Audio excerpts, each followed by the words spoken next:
오늘 이 시간에는 오늘 창립 78주년과 새생명 초청 축제를 맞아서 귀한 우리 찬양 사역자 우리 최용덕 간사님을 모시고 은혜의 시간을 갖고자 합니다. 하나님께서 또 우리 최용덕 간사님을 통해 큰 은혜와 사랑으로 충만하게 채워 주시기를 바랍니다. 은혜 받으시기를 바랍니다. 우리 박수로 환영하도록 하겠습니다.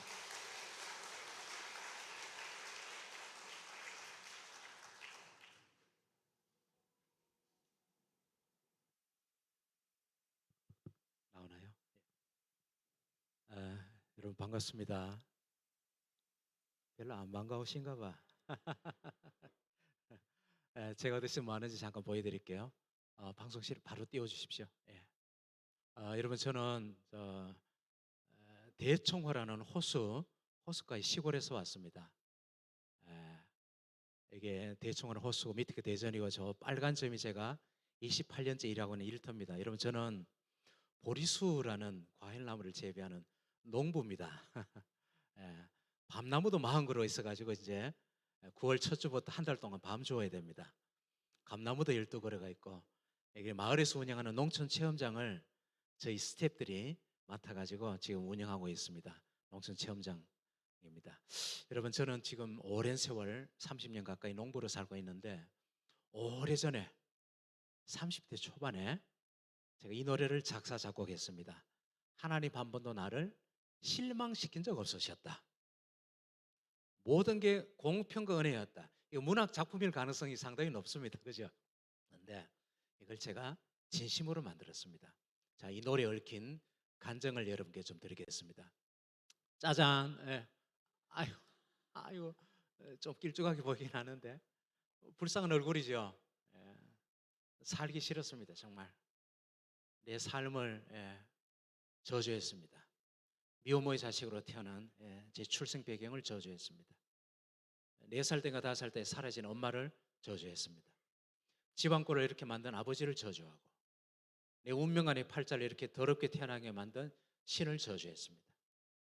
너무 사내 자식이 쫀쫀했어요. 너무 소심했습니다. 뻑하면 울었습니다. 그런 나 자신을 증오하고 살기 싫었습니다. 내 삶을 늘 증오했습니다. 그런데 고등학생이 되었는데 제 친구가 제게 복된 소식을 전해줬습니다. 자기 교회 가면 신명여고 여학생들이 끝내준다는 복된 소식이었어요. 제가 여자 엄청 밝힙니다. 그래가지고요. 순전히 여학생 보러 예배당 다니기 시작했는데 저는 예배당 다니면 복이 터지는 줄 알았어요. 잘 먹고 잘 살고 모든 게 만사형통인 줄 알았는데 제가 불교 유기 집안의 장손이었거든요. 비록 첩의 자식으로 태어났지만 장손이었는데 수백 년 대대로 불교 유기 집안의 장손이 예수를 믿는데 있을 수가 없었습니다. 저는 신앙이 없었음에도 불구하고 교회 다닌다는 이유로 가문에서 내쫓겼습니다. 고등학교 3학년 때 큰 재앙이 저를 덮쳤습니다. 류마티스 관절염이라는 아주 고약한 병이 저를 덮쳐서 발목부터 무릎으로 나중에는 고관절까지 올라오니까 땅을 디딜 수가 없어서 눈물을 머금고 고등학교 3학년 가을에 학교를 휴학했어야 됐었습니다. 최영덕 인생 완전히 끝났습니다. 누가 봐도 완전히 끝났습니다. 저는 이게 예수 믿고 받는 복인가? 그러나 정말 아무런 방법이 없었습니다. 병원에서는 치료약도 따로 없고 몸은 급격하게 악화되어 가고 내 친구 경제기가 용도가 이 문제를 우리가 믿는 하나님께 가지고 나아가자는 거예요. 정말 선택의 여지가 없었기 때문에 10월 1일 국군의 날 우리 목사님 사택 장독대에서 나무 목발라에 부러뜨렸어요. 내 다리 나와서 돌아온다. 만약에 우리가 믿는 하나님이 내 다리를 안 고쳐주시면 내 스스로 목숨을 끊겠다. 이렇게 평생 기어다니면서 어떻게 살아요? 기도원에 올라가가지고 10월 1일부터 금식을 작정하고는 울부짖기 시작했습니다. 기독교의 하나님 정말 계십니까? 나 솔직히 잘 모르겠습니다. 하나님 있는지 없는지 내가 알 게 뭡니까?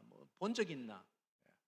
정말 기독교의 하나님 계시다면 내 다리 고쳐주십시오. 나를 이 불치병의 재앙과 저주로부터 건져달라고 3일 밤낮을요 목이 쉬도록 부르짖었어요. 눈을 떴는데 10월 3일 밤이었는데 아무런 변화가 없는 겁니다. 그러면 그렇지 나같이 안 태어나기를 바랬던 인생. 왜냐하면 제가 임신되었을 때 우리 아버지가 유부남이나 사실 알고는요, 우리 어머니가 저를 낙태시키려고 지우려고 여러 방법을 썼는데 실패하는 바람에 제가 태어났거든요. 애초부터 거절당한 인생. 나 같은 인간 쓰레기를 하나님이란 분이 뭐가 아쉬워가지고 나 같은 걸 택하시겠냐. 너무 절망이 돼가지고 끄끄거리고 울고 있을 때 제 내면에서 환청이었는지 직접 들었는지 모르겠습니다. 어떤 음성이 들렸습니다. 용덕아, 제 이름을 부르더니 어찌하여서 나를 바라보지 않고 너의 문제를 들여다보겠느냐. 깜짝 놀라서 주위를 보니 아무도 없었어요. 이게 무슨 말인지, 문제를 들여다보겠다. 이 불치병.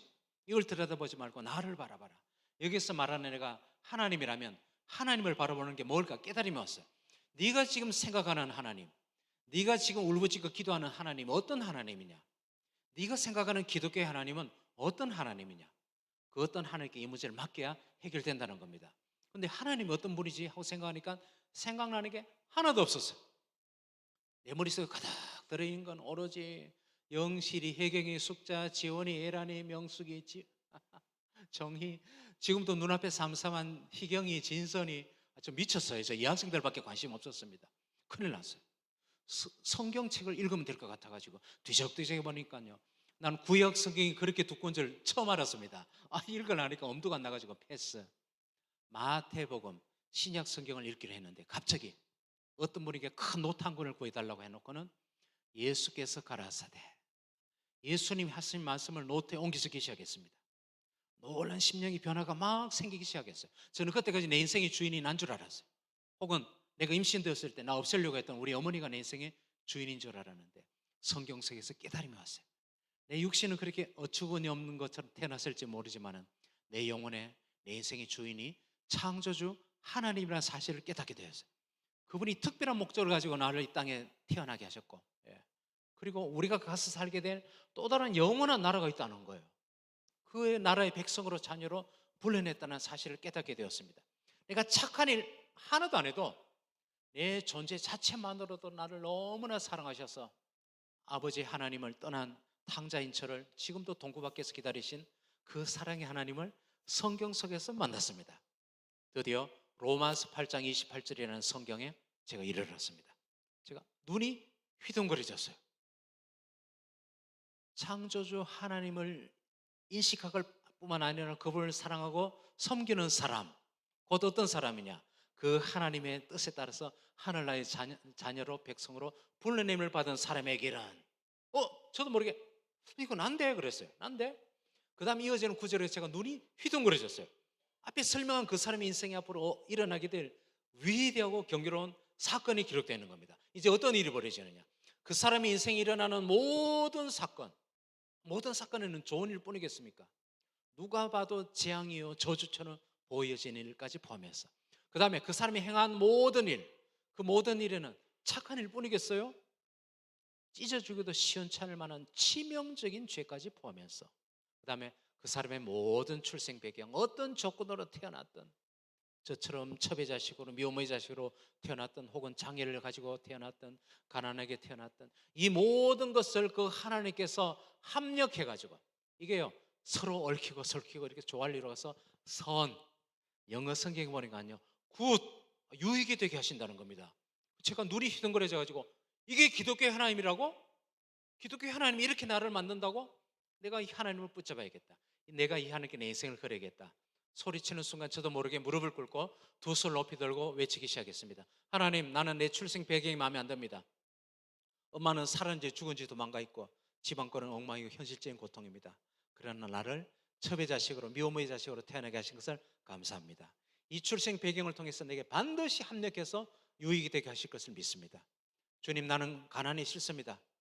찌질이로 소심하고 내성적인 이런 사내 자식으로 태어나게 하신 것도 싫습니다. 그러나 나를 가난한 집안에서 태어나게 하신 것도 감사하고, 이렇게 소심하고 내성적인 사내로 태어나게 하신 것도 감사합니다. 이 일을 통해서 내게 반드시 유익이 되게 하실 것을 믿습니다. 마지막으로 퉁퉁 부은 다리를 어루만지면서, 하나님, 내게 불치병을 주셔서 감사합니다. 지금 병 고치고 싶어서 올라와서 기도하는 중인데 이 병을 고쳐주시면 정말 감사하겠습니다. 그런데 저도 모르게 그 다음에 이렇게 고백하기 시작했습니다.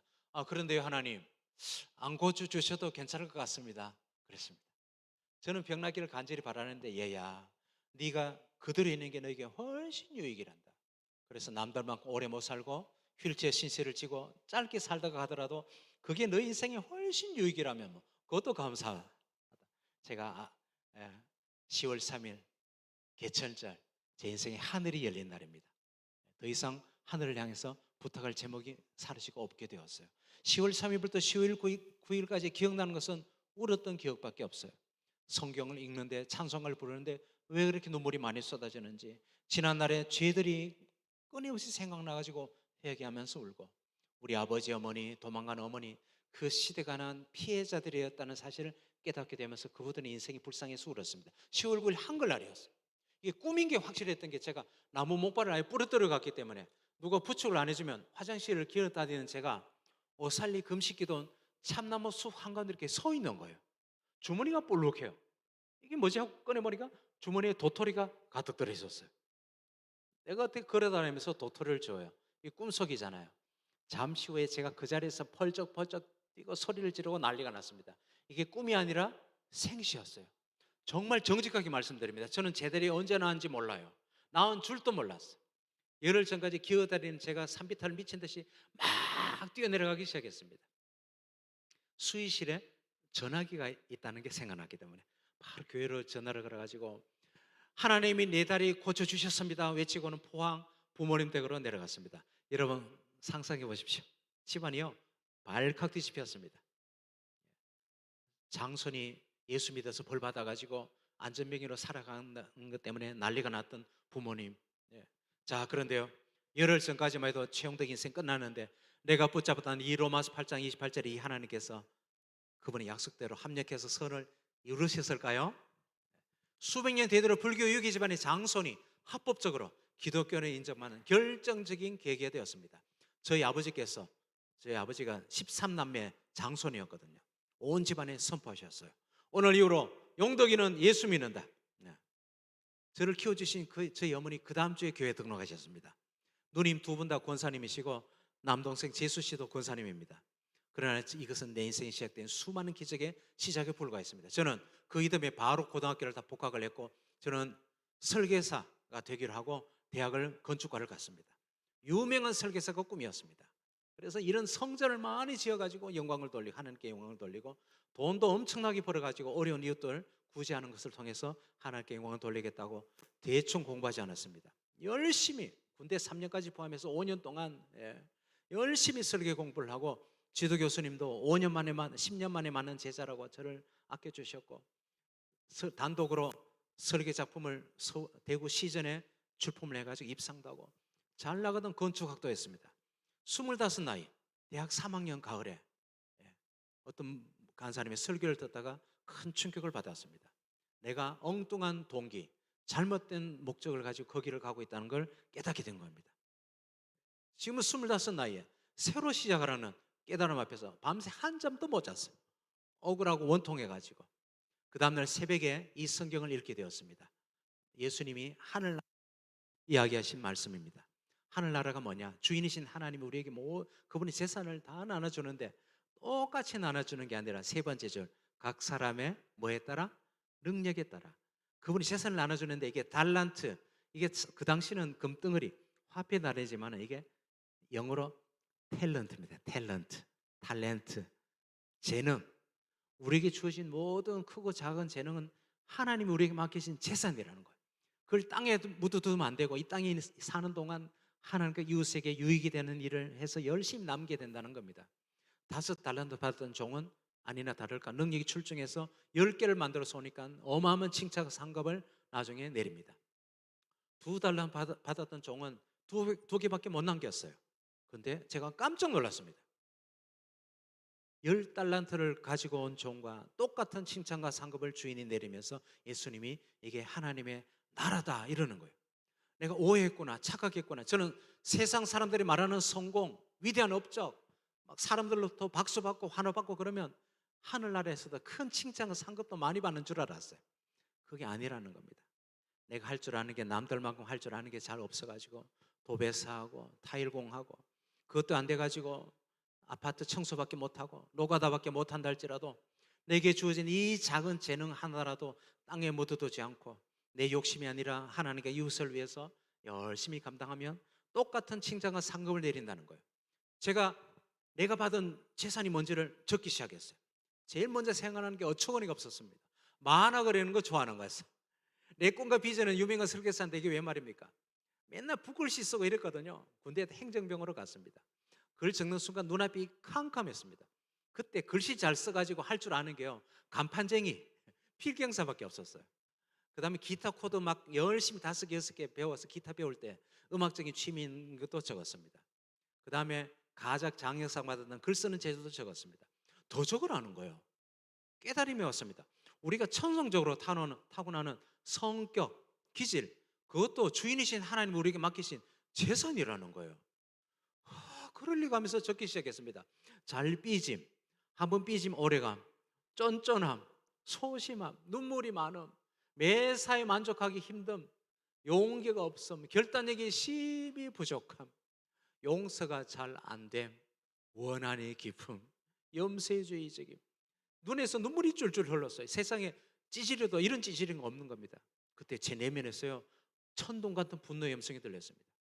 내가 너에게 맡긴 이 귀한 보화를 네가 이런 식으로 모욕할 수 있느냐는 겁니다. 얼마나 놀랐는지 제가 벌벌 떨면서 빨간 사인펜을 찾아가지고 X표를 껐어요. 그리고 그 옆에 여백에다가 새로 받아 적기 시작했습니다. 섬세함, 감수성이 풍부함, 예술성이 있음, 착함, 동그라미를 엄청 돌렸어. 분석을 잘함, 치밀함, 끈질기고 인내심이 있음, 눈치가 빠름, 헌신적임, 책임감이 강함, 이상이 높음, 완벽을 추구함.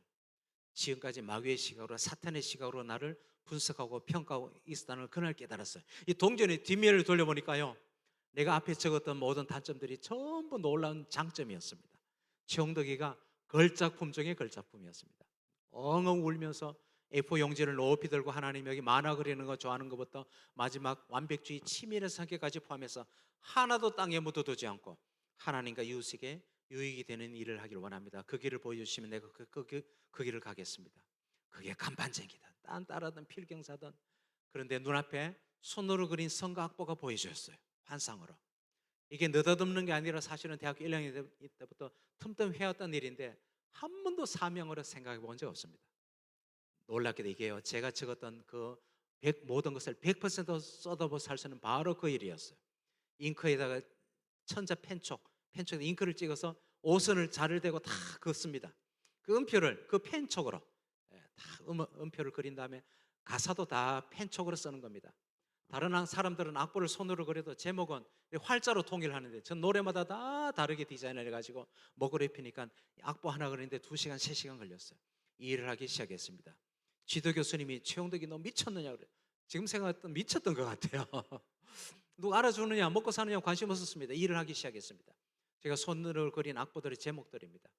제가 87년 2월 달에 대학을 졸업하자마자 3월부터 대구 지역 월요진기 찬양 집회를 시작했습니다. 매주 월요일마다 저녁 7시부터 9시까지 무려 2시간 동안 음악으로 노래로 하나님을 찬양하고 기도하는 이 집회가 점점 규모가 커져가지고 연말 되니까 큰 규모로 커졌어요. 그때는 이런 프로젝트나 인터넷 시대가 아니니까 악보집이 필요했습니다. 제가 손으로 그린 악보 원본 크기는 A4 사이즈를 반으로 딱 접으면 저게 원본 크기인데 저걸 작게 축소를 해가지고 A4 종이에 4곡을 앉힌 구도로 해서 160곡짜리 악보집을 냈습니다. 저게 찬미예수의 시작입니다. 200곡, 300곡짜리가 나왔을 때 대구 경북 지역에 막 퍼지기 시작했습니다. 400곡짜리가 나왔을 때는 전 한국교회, 1000곡짜리가 나왔을 때는 뻥을 좀 버텼죠. 전 세계 한국인이 가서 세운 교회, 1500곡짜리는 단일 저 한종류만 최소 100만 부가 만들어졌습니다. 하여튼 군산부들은 간이 배밖에 나와가지고 100만 부 그래도 멀뚱멀뚱 이러는데 다른 지역에 가면요, 다른 제정신인 분들은 막 이럽니다. 자, 정신 차리시고 참이 1500은 최소 100만 부가 만들어졌습니다. 그렇지. 아이고, 몇 분밖에 안 놀라시는데 여러분, 전 세계를 통틀어서 한 인생이 땅에 태어나가지고 책을 하나 내는데 최소 100만 보니까 100만 보까지만 헤아려봤다는 거 아닙니까? 놀란 기적의 인생 아닙니까? 그죠? 아닌가요?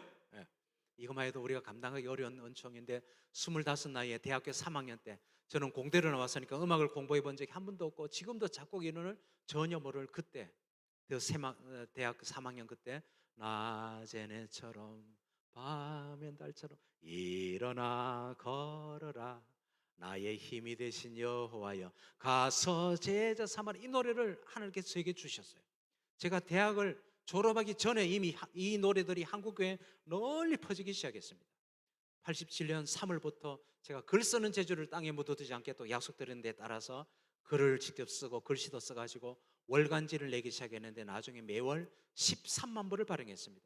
제가 앞에 기타 치면서 인도하던 월요정기 찬양 집회는 나중에 대구 지역 목요 찬양으로 이름이 바뀌면서 그 큰 예배당에 가득 찬 젊은이들이 매주 목요일마다 2시간, 3시간 동안 뜨겁게 찬양하는 그 목요 찬양에 5년째 제가 인도자였습니다. 음악 선교단을 이끌고 전국을 다니면서 한 달에 20회, 30회 집회하고 강의하고 여러분이 인정하기 싫으시겠지만 제가 떴습니다. 유명한 사람이 되었습니다. 전국을 다니면서 기적의 하나님을 막 찬양하고 다녔어요. 5년째. 어느 교회, 옥천의 어느 교회에 강의를 하고 돌아왔는데 목소리가 안 나오는 겁니다. 병원에 갔더니 성대결절, 성대를 너무 혹사해가지고 물혹이 생긴 거예요. 의사께서 이 수술하면 낫는다는 겁니다. 2, 3개월이면 회복된다 해가지고 서울에 올라가가지고 진료를 앞두고 수술을 앞두고 있다가 병실에서 제가 이거 수술 안 받아도 될 것 같은 마음이 들어가지고 제가 목에 안수기도를 제가 했어요. 나사렛 예수 그리스도의 이름으로 명하노니 이 물호가 사라질지어다. 그 다음날 목구멍을 들여다본 의사께서 야 이거 어디 갔냐? 물혹이 사라지고 없는 기적이 일어났습니다. 더 놀라운 기적이 저를 기다리고 있었어요. 성대는 너무 깨끗해요. 말 못할 이유가 전혀 없는데 여전히 말을 못하는 기적이었어요. 이게 왜 아멘 안 해요? 이유가 원인을 모르는 겁니다. 6개월이 되어도 목이 회복 안 되는 겁니다. 그러니까 어떻게 해요? 모든 사역을 다 내려놓고 신혼의 아내를 데리고 깊은 산속으로 들어갔어요. 첩첩산중.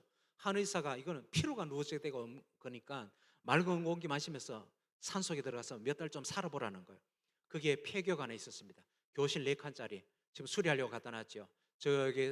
저기서 수리해가지고 사는데 6개월, 1년, 1년 반, 2년이 지나도 목이 회복 안 되는 겁니다. 여러분 사람이요 귀는 들리는데 말을 못하면 미칩니다. 그때 월간지가 13만 부가 나올 때니까 13만 명의 독자가 저를 위해서 응원하고 기도하고 저도 철석 같은 믿음으로 하나님께 간절히 기도하는데 저를 벙어리로 만들어서 산속에 처박아 놓으신 하나님이 이해가 안 되는 거예요. 원망의 마음이 덜 뻔했어요. 덜 뻔. 그러나 저는 이미 대학교 3학년 때 10월 9일 날 10월 3일 날 이 하나님을 만났던 사람입니다. 하나님을 사랑하는 자 곧 그의 뜻대로 부르심을 입은 자들에게는 그 사람의 인생에 일어나는 모든 것을 통해서 그게 재앙이요 저주처럼 보여질지라도 심지어 우리가 지은 죄로 인한 시련조차도 합력해서 유익이 되게 만드신 하나님을 저는 붙잡았습니다. 그때 제 귀에 작은 질문이 들렸습니다. 용도가 네 인생의 최고의 기적이 뭐냐? 제가 눈을 부릅뜨고는 그때 10월 9일 날 불치병 병 나은 거로 소리쳤어요. 그런데 그래? 그게 네 인생의 최고의 기적이냐? 이게 정답이 아니었습니다. 그러면 그 자살을 생각하던 인간 쓰레기를 들어서 유명한 성가 작사 작곡가로 13원부 발행하는 무소사역자로 집회 그 큰 집회 인도자로 수십만 부 나가는 성악보 편집자로 세운 것 이거야말로 최고의 기적입니다. 하나님. 그런데 그래? 그게 내 인생에 일어난 최고의 기적이냐? 제가 잠시 묵상을 하다가 눈에서 눈물이 확 쏟아졌어요. 내가 속고 있었다는 걸 그날 깨달았습니다. 도적 맞았어. 지난 5년 동안 전국을 다니면서 막 떠들고 다녔던 예수의 복음은 진짜 예수님의 복음을 초라하고 저급한 수준으로 내가 전락시키고 돌아다녔다는 걸 그날 깨달았어요. 내 인생에 일어난 최고의 기적은 10월 9일 날 병난 게 아니었어요. 10월 3일 밤에 일어난 기적이었습니다. 내 문제 해결된 거 하나도 없었어요. 저는 여전히 첩의 자식, 미혼모 자식, 엄마는 도망가 있고 집안 그런 엉망이고 여전히 가난병이고 여전히 찌질이었어요. 점점 악화되어가는 불치병 환자였습니다. 그런데 하나님 이 모든 것을 인해서 감사합니다. 내게 불치병을 주셔서 감사합니다. 고쳐주셔도 감사하지만 고쳐주지 않으셔도 감사합니다. 이건 둘 중에 하나의 머리가 돌아가는 거죠. 머리가 돌았거나 아니면 로마서 8장 28절 이 하나님을 믿는 믿음의 사람이거나.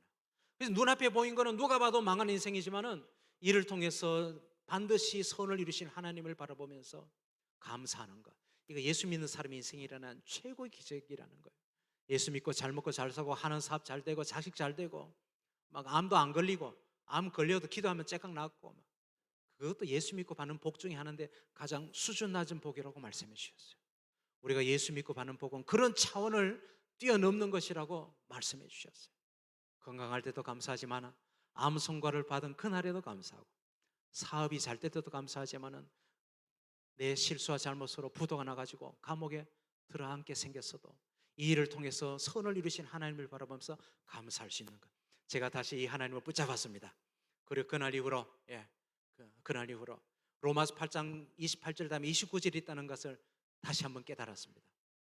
우리 인생에 일어나는 모든 것을 통해서 선을 이루겠다 하셨는데 최고의 선이 그 다음 29절에 나옵니다. 하나님께서는 미리 아신 사람들이 자기 아들 예수 그리스도의 성품을 닮게 하시려고 우리를 예정하셨다. 그분의 인격, 그분의 삶의 방식, 그분의 삶의 태도를 배우게 하시려고 우리를 예정하셨다는 겁니다. 그게 모든 일의 머리 대신 예수를 닮아가야 된다. 그리고 이 말씀을 주셨습니다. 난 너를 절대로 떠나지 않고 버리지 않는다. 내가 너와 함께 말 못하는 벙어리의 골짜기를 함께 통과하고 있다. 이 기간을 통해서 반드시 유익을 이룰 것이다. 예수님 마지막 유언, 내가 세상 끝날까지 항상 너희와 함께 있겠다. 네가 인식하든 인식하지 못하든 눈에 안 보이는 하나님의 영으로 눈에 안 보이는 천사들을 동원해가지고 눈에 보이는 새로운 믿음의 가족들과 함께 하나님의 말씀과 함께 하시는 이 하나님을 붙잡았고 드디어 그 산속에서 최영덕이 후두암 걸려서 죽었다는 소문이 가장 많이 돌고 그 인생 완전히 망했다더라. 끝난 것 그때 이 노래가 저의 살아있는 고백이 되었습니다. 여러분 작사 작곡가가 직접 부르면 눈물이 확 쏟아지고 잊을 수 없는 추억이 될 줄을 믿습니다. 빈정이 확 상하면서 노래 부르고 싶은 마음이 하나도 없습니다. 한번 삐지면 저는 막 끝장입니다. 어느 교회 가니까요, 그래도 막 예의상 박수를 한번 쳐주길래 억지로 한번 했거든요. 예배 마치고 아니 그게 아니고 그게 아니고 이미 늦었어요. 여러분 이미 늦었습니다. 그래 마지못해서 한번 했더니 예배 마치고 누가 오더니요 얼굴도 안 쳐다봐요. 이렇게 옆에 오더니 손을 꼭 잡고는 어디가 사지 마세요. 팔꿈치에 입을 확 칠 뻔했습니다. 우리 방송실에서 한번 틀어주시면 혹시 이 노래 아시는 분들은 같이 한번 할까요? 제가 벙어리를 있을 때 이 노래 건강을 잃고 잊혀진 삶이 됐을 때 이 노래 만들었습니다. 한번 틀어주십시오. 하나님 한 번도 나를 실망시킨 적 없으셨나?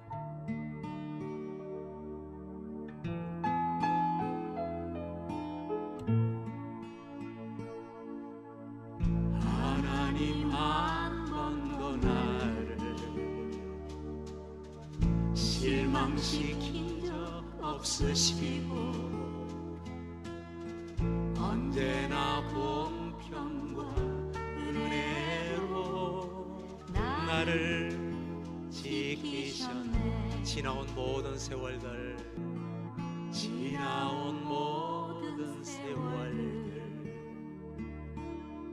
돌아보아도 그 어느 것 하나 주의 손길 안 미친 것 전혀 없네. 아멘. 오신실하신 주, 오신실하신 주, 내 너를 떠나지도 않으리라, 내 너를 버리지도 않으리라. 약속하셨던 주님, 그 약속을 지키사 이후로도 영원토록 나를 지키시리라 확신하네.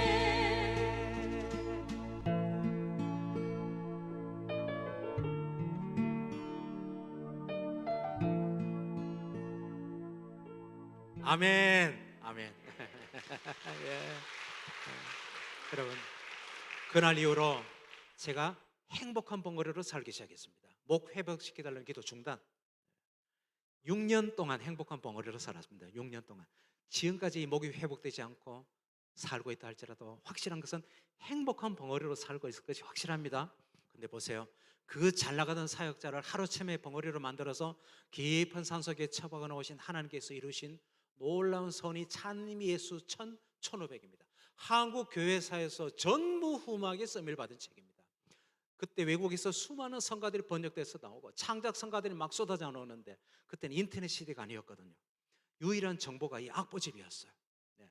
제가 1년에 100곡, 150곡을 목걸었어요. 그 바쁜 사역자가. 그러니까 찬미에서 500이 나오는데 1000 언제 나왔냐고 막 난리가 났는데 제가 5년 뒤에 나온다고 그랬어요. 600곡 그리고 있을 때니까요. 그런데 갑자기 벙어리가 돼가지고 깊은 산속에 있으니까 눈 뜨고 밥 먹고 할 줄 아는 게 뭐예요? 악보 그리는 것밖에 없었어요. 1년에 600곡, 700곡을 그려가지고 500 다음에 바로 1000이 나왔습니다. 그때 어마어마한 쓰임을 받았고 1500은 거의 처음부터 다 새로 그렸어요. 옛날 그린 거랑 서체가 달라가지고 최영덕의 인생은 누가 봐도 끝났어요. 그러나 그 이면에 놀라운 선을 행하셨습니다. 이게 하나님이 하신 일입니다. 아멘. 네. 자, 거기서 이제 부모님이 도와주신 수천만 원 2,500까지 포함해서 수천만 원을 들여가지고 그 폐교를 수리해가지고 공동체를 이루고 사는데 2년 만에 같이 동역했던 목사님과 집사님이 다른 쪽으로 방향을 틀려고 하는데 제가 반대를 했습니다. 아, 그랬다가는 마을에서 쫓겨날 것 같아가지고. 그런데 갈등이 생겼습니다. 어떻게 해요? 갈등이 생기는데 기도 응답이 하나님께서 용덕아 네가 물러나거라. 제가요 안 돼요 그랬어요. 저는 하나님께 약속드린 게 내 이름으로 된 부동산 안 가지겠다고 약속드렸기 때문에 수천만을 들었기 때문에 들었지만은 제 이름으로 된 게 아니었어요. 그리고 저는 지금까지도 그 약속을 지키고 있습니다만은 제가 작사 작곡한 곡에 대해서 어떤 저작권도 주장하지 않겠다고 했기 때문에 들어오는 게 없었어요. 그때는. 네. 내 통장에 50만 원이 있을 때 그것에 물러나라는 거예요. 기가 찼지만은 주님께서 이 말씀을 주셨습니다. 네가 세상에 아무것도 가지고 오지 않았으므로 아무것도 가져가지 못한다. 너는 먹을 것과 입을 것이 있으면 그것으로 만족해야 된다. 우리 성도들에게 주어진 하나님 명령입니다. 그 수준도 말씀하지 않으시고 먹을 것과 입을 것이 있으면 만족해야 된다. 아멘 했습니다. 그리고 다투지 마라. 믿음의 행적이래 다투지 마라. 세상 법정에 소송 걸어서 네 재산 찾으려고 하지 마라. 그러는 순간 너는 성도로서 이미 실패자다. 네가 차라리 손해를 보거나 속아져 오는 것이 훨씬 더 나은 인생이라고 말씀하시면서 이 약속의 말씀을 주셨습니다. 네가 여기서 빈손으로 여기서 나가지만은 손해보는 길을 선택해서 나가지만은 네가 마음을 다하고 뜻을 다하고 힘을 다하여 네 하나님 여호와를 사랑하면 네가 건축하는 큰 집을 너에게 주겠다. 네가 채우지 않은 아름다운 물건들이 가득한 집을 얻게 하겠다. 네가 심지 않은 수많은 과실나무를 얻게 하겠다. 막 아멘 아멘 막 그럴 줄 알고 왔는데 그걸 나왔는데 세상에 아내가요 자기를 한 번만 더 시골로 데려가면 죽어버리겠다는 겁니다. 이 자매님들은 수다를 떨어야 되잖아요. 그래야 사는 분들인데 벙어리 남편이랑 산속에 사니까 우울증 오고 난리가 난 거예요. 어떻게 해요? 대전 시내다가 집 얻었는데 문제는 반대로 제가 이제 상처병에 걸린 겁니다. 두고 온 수천만을 들여서 수리하는 그것이 그리워가지고 눈앞에 아른거려서 견딜 수가 없어요. 저는 생활이 저는 꿈 같았거든요. 그런데 어느 날 티코를 몰고 강력한 인도하심에 따라서 저 빨간 줄 꼬부랑길을 달리기 시작했습니다. 대충 호숫가 길을 달리는데 30분 전 가는데 폐교가 나오니까 얻으라는 응답이 와가지고 거기에 호숫가를 내려가는데 세상에 아름드리 벚나무가 둘러싸고 있는 호숫가에는 그림처럼 아름다운 교실 4칸도 아니고 8칸짜리 폐교가 눈앞에 나타났고 그 다음 달에 하나님께서 이 폐교를 제게 허락하셨어요.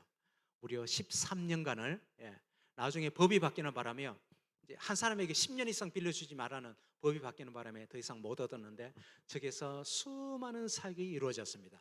공동체를 하면서 결혼 예배학기를 비롯한 수많은 합숙 프로그램도 하고 기독교 공동체니까 순례객들도 많이 오고 조용한 심과 기도를 원하는 분들도 많이 왔습니다. 근데 13년째였어요. 교육청에서 연락이 왔습니다. 그때만 해도 이 계약이요 1년마다 재계약이었거든요. 1년 전에 통보만 하면 나가야 되는 거예요. 근데 계약서에 보면 아무리 많은 시설을 해도 원상 복구 해놓고 나가라는 거야. 원래대로 돌려놓고 나가라. 다시 말하면 아무 권리를 주장 못한다는 겁니다. 1년 뒤에 계약 종료입니다. 어떻게 해요? 아무리 얻어도 공동체가 옮겨갈 만한 시설을 못 얻어가지고 할 수 없이 1년 뒤에 공동체를 해산하고. 그런데 그 오른쪽에 저 빨간 점이 그 학교인데 저 왼쪽에 산속에 무슨 외딴 집이 하나 새로 나왔어요. 그때까지 한 번도 가보지 않았습니다. 누가 살고 있어가지고. 이게 위성사진입니다. 저 집 뒤에 있는 게 다 무덤입니다. 집 바로 앞에도 무덤이 볼록볼록 세 개가 있더라고요. 무덤으로 둘러싸인 묘지기 산지기 집이 나왔어요. 송신문정에 저 뒤에 묘역을 가을에 벌초만 한번 싹 해주면 40그루 밤나무가 둘러싸고 있는 이 주택과 여기에 딸린 이 많은 논밭을 공짜로 쓰게 해준다는 겁니다. 얻었을까요? 안 얻었을까요? 얻어야죠. 우리는 알거지니까. 여기 제가 17년째 일하고 있는 저희 개인 작업실입니다. 그 옆 동네 대전시 동구 오동이라는 끄트머리 동네에 호수가 내려다 보이는 곳에 그림처럼 아름다운 목조주택을 우리 선교단에 너무 싸게 허락하셨습니다. 2층은 펜션으로 1층 카페와 사무실로 쓰고 호숫가에 그림처럼 나온 곳에서 1년에 봄, 가을로 잔디밭에서 음악회도 열고 지금까지 저기서 행복하게 잘 살고 있습니다 라고 한다면 그건 동화예요. 동화. 그건 동화로 그렇게 끝나는데 우리 인생이 안 그렇잖아요. 짜증나는. 저 집이 왜 팔리냐고, 왜 팔리냐고. 나가야 되는 거예요. 그때 성경을 읽는데 용도가 네가 세상에 아무것도 가지고 오지 않았으므로 아무것도 가져가지 못한다. 너는 먹을 거가 입을 것 있으시면 그것을 만족해야 된다. 아멘 했습니다. 우리의 소유를 거두어 가실 때는 이 테스트입니다. 아멘 했는데 아니나 다를까 그 지금 시가로 6억, 시골에서 6억이 제일 비싼 집입니다. 6억짜리 왼쪽 주차장 옆에 있는 빈집이 새로 나왔으니까 얻어라 해서 갔더니 세상에 슬레드 지붕에 마루가 다 썩어 문드러지고 천정이 저래요. 방 안에 하늘로 구멍이 뻥 났어요. 사람이 살 수 있는 폐가였어요. 전세 1,000만 원에 나왔어요. 얻었을까요? 안 얻었을까요? 어떻게 우리는 알거지니까 얻어야죠. 저희 해와달 선교단체는 결산 주기가 1년이 아니라 한 달입니다. 아무리 많은 후원금이 들어와도 그 다음 달 1일 날 싹 다 내보냅니다. 우리를 위해서 절대 저축하지 않아요. 30년째 이 짓을 하고 있으니까 한 달마다 알거지가 되는 겁니다. 여기를 수리하기 시작했습니다. 무려 2년에 걸쳐가지고 수많은 봉사자들이 와가지고 자 지붕 개량도 하고 오른쪽은 선교단 사무실로 쓰고 왼쪽은 선교사님들 안식관으로 지금 러시아에서 은퇴해서 들어오신 두 분이 쓰고 계십니다. 자, 6억짜리 집 보입니까? 저쪽 뒤에 6억짜리 살다가 5억, 4억 이렇게 해야 되지. 하루아침에 전세 1,000만 원짜리 폐가라니. 그러나 정직하게 말씀드립니다. 6억짜리 집에 살 때도 행복했고 전세 1,000만 원짜리 폐가를 수리해도 행복지수가 똑같습니다. 제가 한때 잘 나갔을 때 제정신이 아니었을 때는 교만한 적도 있지만 정신을 차리고는 유명해졌을 때도 어깨에 힘주지 않고 목이 기부스하지 않고 반대로 하루아침 잊혀진 사람이 되어서 오랜 세월 지금 무명의 농부로 농촌체험장 사무장으로 살아도 기죽지 않고 그 이유가 뭔지 아십니까?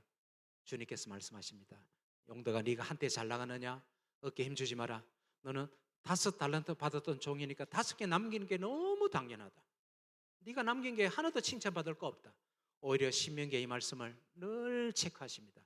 여러분이 먹을 것이 풍부해지고 아름다운 집을 짓고 살며 여러분이 재산이 많아질 때 관로 열고 하는 사업 잘 될 때 승승장구하고 위대한 업적 사람들로부터 박수받고 환호받을 때 네 스스로 대단한 인생처럼 여겨졌을 때 점점점 여러분의 힘과 능력으로 그렇게 되었다고 생각해서는 안 됩니다.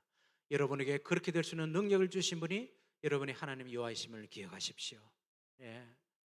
그러면서 바울이 말합니다. 내가 지금 가난하기 때문에 이런 말을 하는 것이 아니라 나는 어떤 형편에서도 스스로 만족하는 법을 배웠다.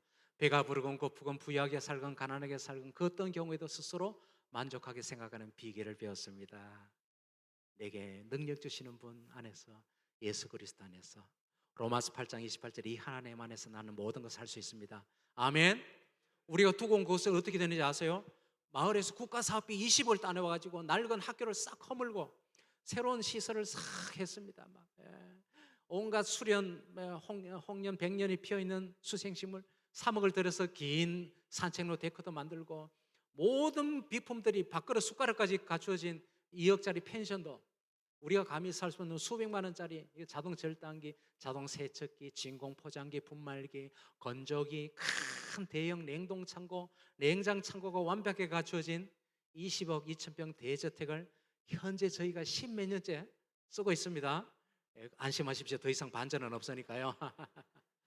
빈손으로 곳을 나올 때, 그리고 내 이름은 부동산 안 가지겠다고 약속드렸던 저에게 저작권 주장하지 않겠다고 하였던 저에게 주셨던 약속의 말씀이 그대로 이루어졌습니다. 건축하지 않은 큰 집들을 주셨고, 내가 채우지 않은 아름다운 물건이 가득한 집을 얻게 하셨고, 40그루 밤나무와 12그루 감나무까지 주셨습니다. 할렐루야. 대전 시내에서, 대전역에서 30분 거리, 얼마나 가까워요. 호숫가에 빈집이 없어요. 상수원 보호구역이니까, 집을 새로 못 지으니까. 근데 여기에 무려 제가 주택을 4채를 갖고 있습니다. 하여튼 안 놀랄 줄 알았지만은 이 정도일 줄은 몰랐습니다. 여러분, 내가 주택을 4채를 갖고 있다니까요. 아이고, 됐어요. 근데 이 주택 4채에 들어간 월세가 빵원입니다. 한 푼도 안 나가는 월세. 이것도 안 놀라시네. 하여튼 어쨌든 알았어요. 하여튼 세금 안 내는 밭 3,000평, 600평, 밤감 보리수. 제가 충북 보은군 회남에서 실제로 제일 부자입니다. 실제로. 딱 내 친구가, 아이고 영덕아 극하면 많어, 네 재산 아니잖아. 어쩌라고, 내가 좀 쓰고 차지하고 있으면 내 거지, 그죠? 대청은 제 겁니다.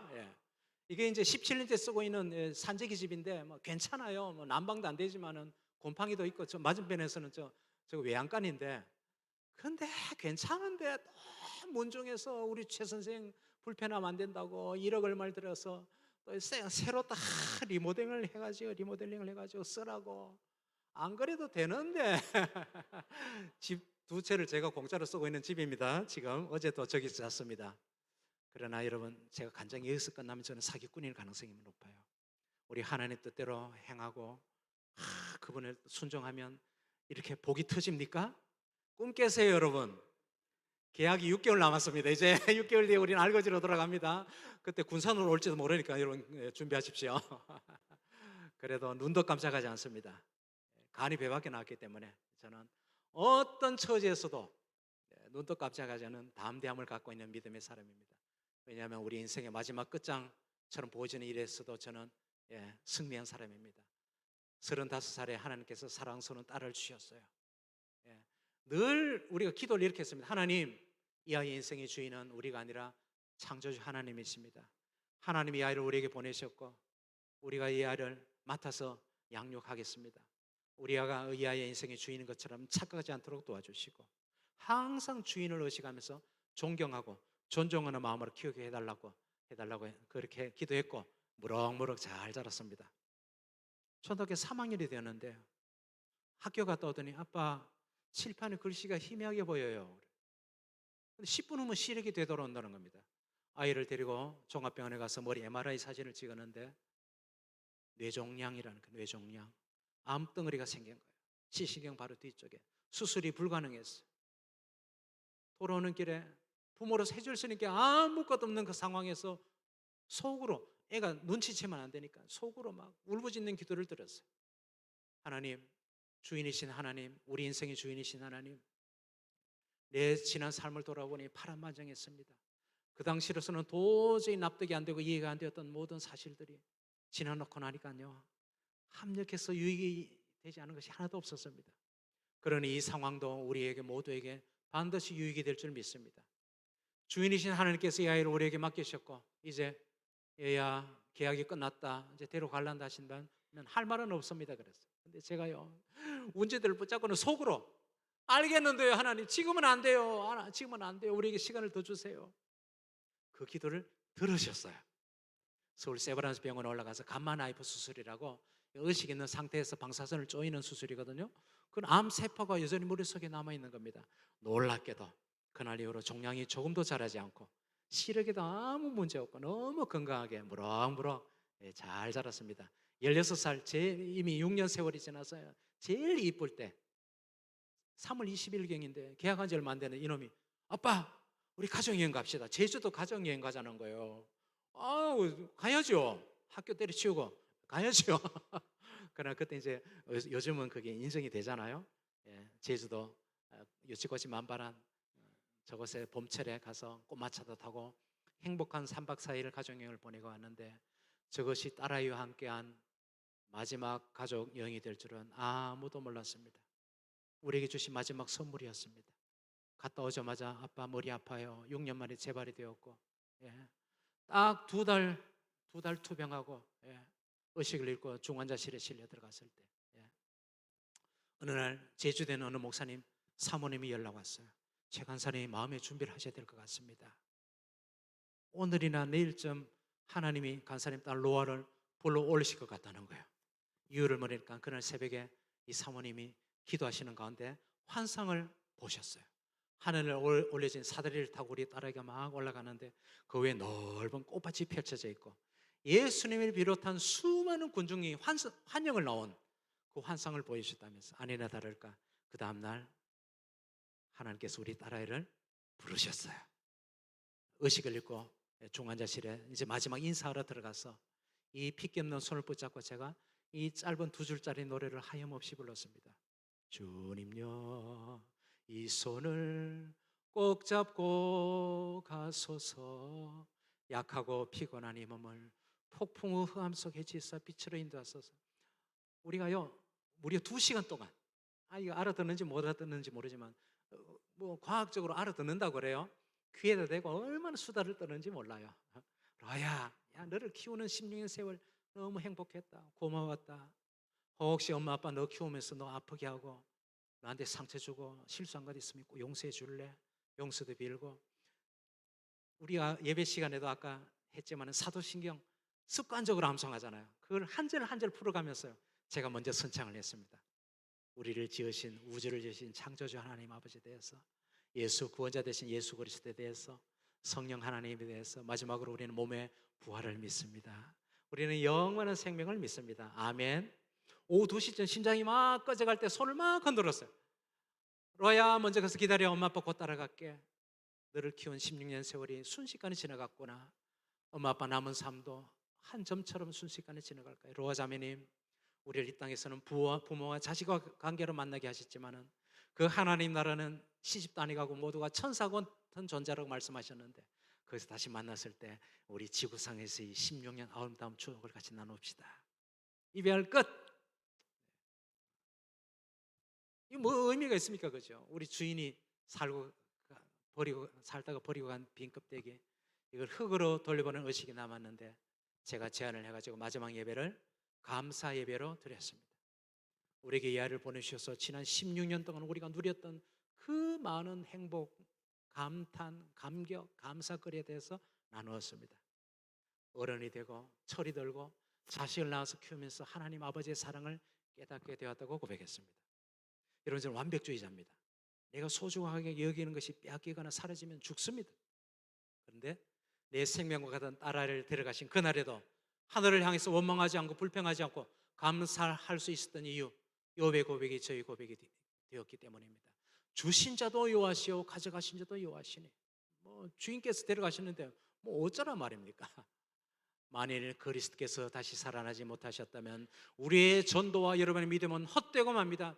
예수 그리스도의 부활이 없고 따라서 우리의 성도의 부활이 없다면 기독교 신앙은 쭉정이라는 거예요. 헛것이라는 거예요. 예.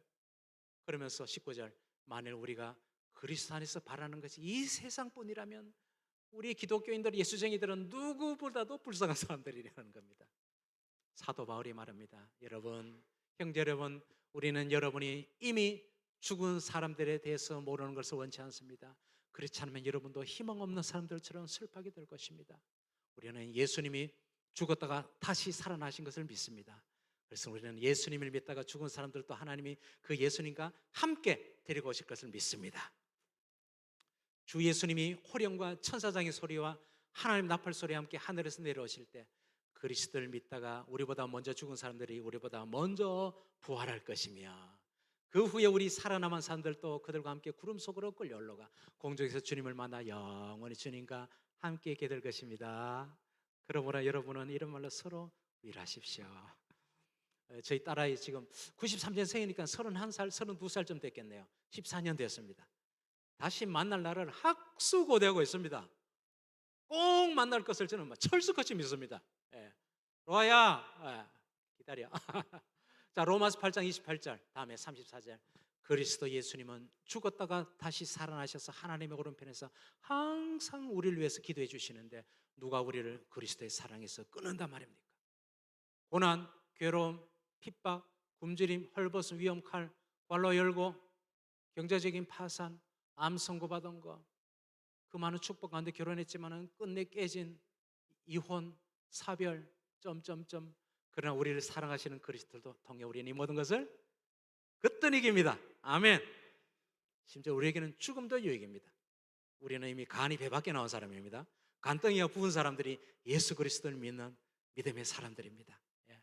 우리가 붙잡은 하나님은 우리 인생이라는 모든 것을 통해서 선을 이루신 하나님, 심지어 우리의 실수와 잘못, 치명적인 죄, 그래서 인생이 끝난 것처럼 보여졌지만은 그 일을 통해서도 선을 이루시는 하나님을 저는 믿습니다.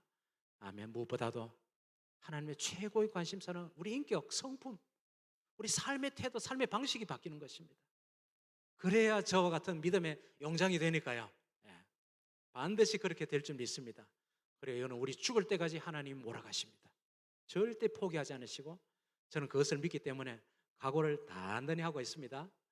눈물로 기도했는데도 응답이 안 되는 문제는요, 이 문제일 가능성이 상당히 높습니다. 하나님께서 우리 인격을, 우리 성품을 따듬으시려는 우리 성도에게는 끝장은 없습니다. 아멘.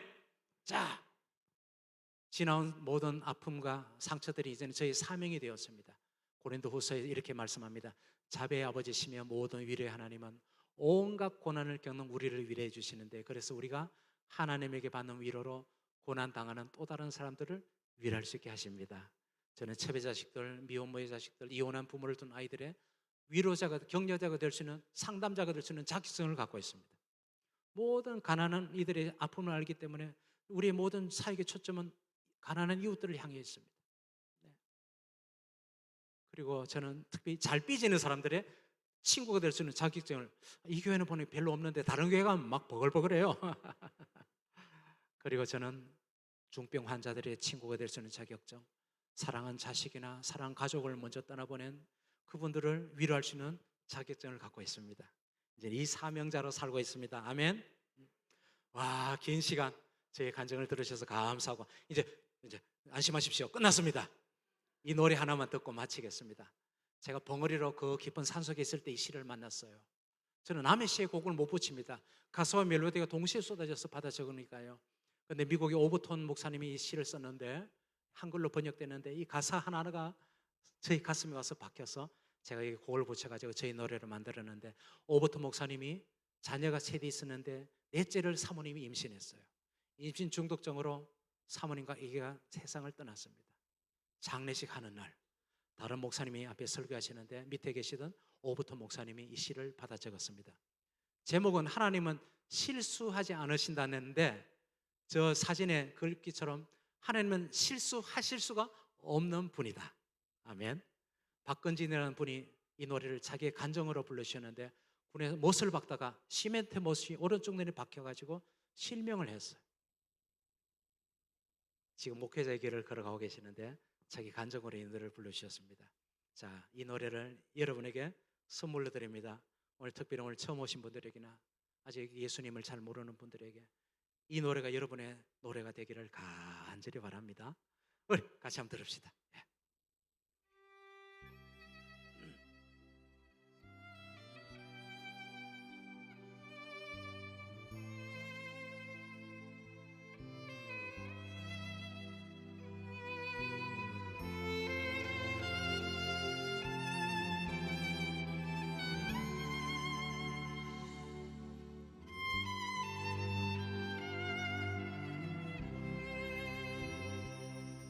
내가 걷는 이 길이 혹 굽어도는 수가 있어도 내 심장이 울렁이고 가슴 아파도 내 마음속으로 여전히 기뻐하는 까닭은 하나님은 실수하지 않으심일세.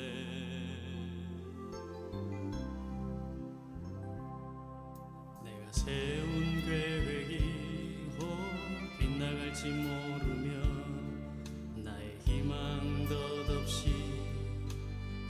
쓰러질 수 있지만 나 여전히 인도하시는 주님을 신뢰하는 까닭은 주께서 내가 가야 할 길을 잘 아심일세.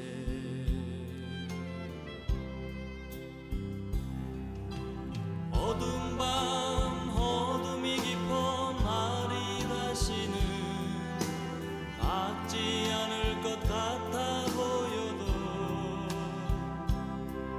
내 신앙 부여잡고 주님께 모든 것 맡기리니 하나님을 내가 믿음일세. 지금은 내가 볼 수 없는 것 너무 많아서 너무 멀리 가물가물 허름거려도 운명이여 오라 나 두려워 아니하리. 만사를 주님께 내어 맡기리. 차츰차츰 안개는 걷히고 하나님 지으신 빛이 뚜렷이 보이리라. 가는 길이 온통 어둡게만 보여도 하나님은 실수하지 않으신다네. 차츰차츰 안개는 걷히고 하나님 지으신 빛이 뚜렷이 보이리라. 가는 길이 온통 어둡게만 보여도 하나님은 실수하지 않으신다네.